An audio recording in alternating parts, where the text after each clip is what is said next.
மாண்புமிகு முதலமைச்சர்கிட்ட நான் வந்து அந்த மரியாதையான எண்ணங்கள் தான் எனக்கு இருக்கே தவிர எந்த விதமான பர்சனல் எதுவுமே எனக்கு கிடையாது.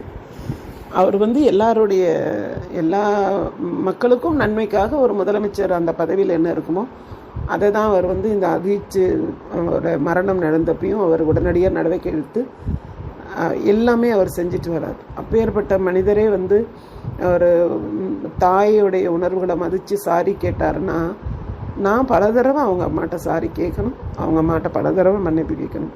என்னால் வந்து நேரில் வர முடியல, ஏன்னா கேமராக்கள் என்னை விடாமல் துரத்திக்கிட்டே இருக்குது. எங்கள் வீட்டு வாசல் கதவை கூட திறக்க முடியல. எங்கள் வீட்டில் ஆமாம் நாய்க்குட்டின்னா நான் ரொம்ப மதிப்பேன் தான். அதை கூட ஒருத்தர் வந்து மீடியாவில் கொஞ்சம் கேவலமாக சொல்லியிருந்தார். நான் உயிர்களை ரொம்ப நேசிப்பேன். எந்த உயிரும் கொல்லக்கூடாது, பாதிக்கக்கூடாதுன்னு நினைப்பேன்.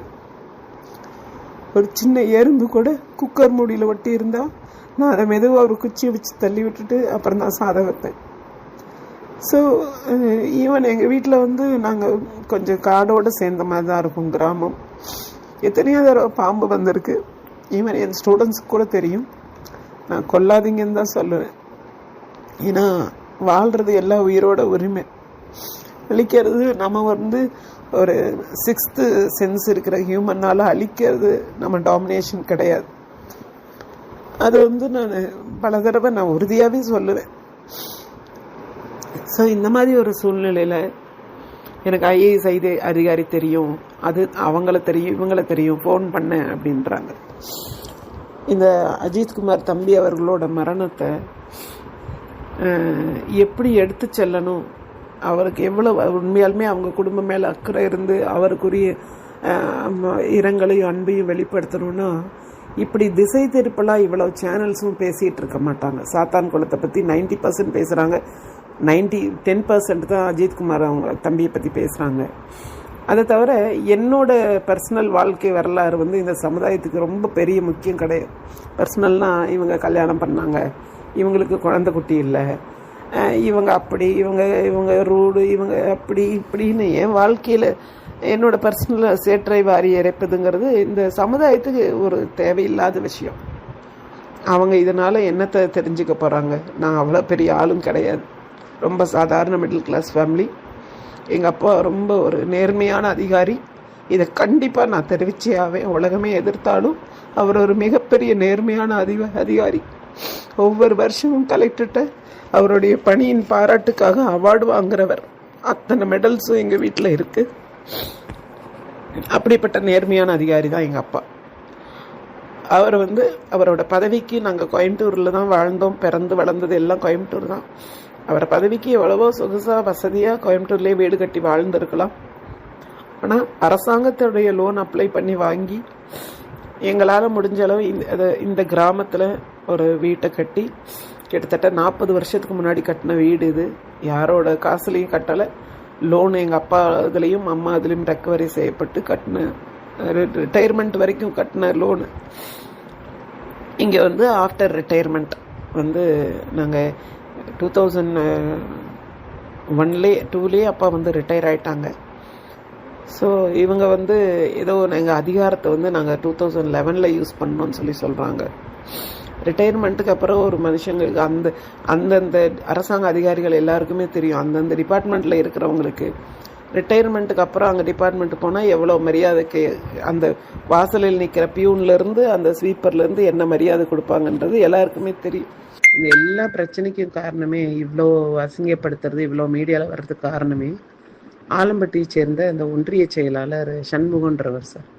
அவர் இவருக்கு மூவேந்தனுக்கு ரொம்ப வேண்டியவர்.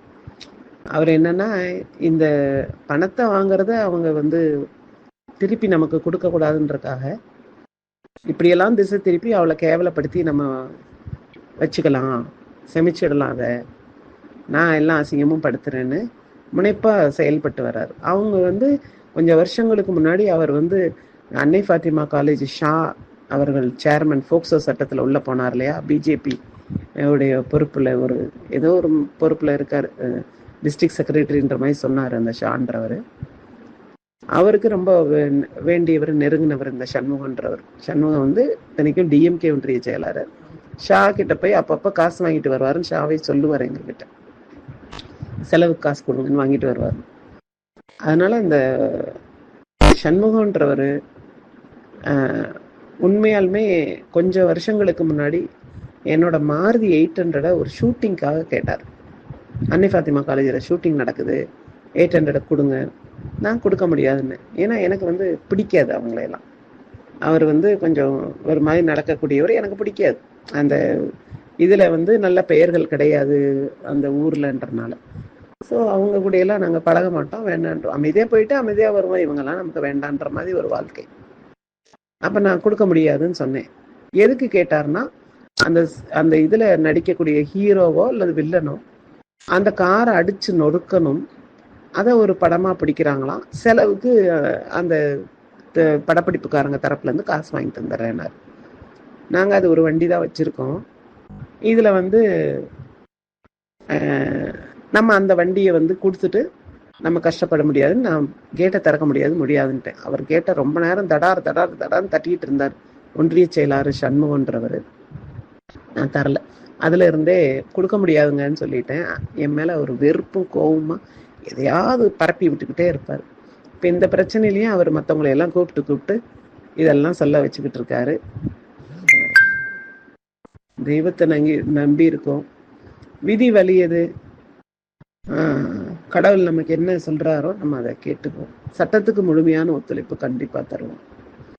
பிளே ஸ்டோர் மற்றும் ஆப் ஸ்டோரில் இருந்து பாலிமர் செயலியை QR கோடு மூலம் பதிவிறக்கம் செய்யுங்கள். செய்திகளை உடனுக்குடன் பெறுங்கள்.